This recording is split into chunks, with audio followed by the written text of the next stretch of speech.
How to see archive post on Threads. Hey everyone, welcome back to the channel.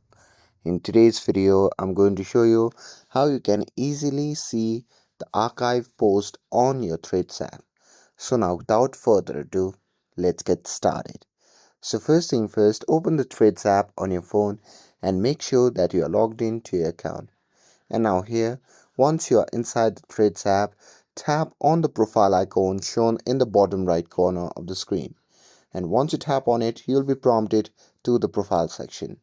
Now once you are here in the profile section, just look at the two dash icon shown in the top right corner of the screen and simply tap on it.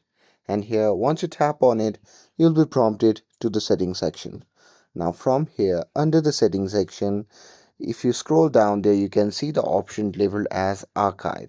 So just tap on it.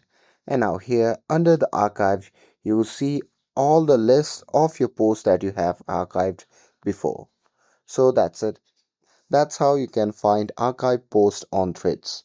With this, if you found this video helpful, then don't forget to like, share, and subscribe to get updated for more videos. Thanks for watching, and I'll see you in the next video.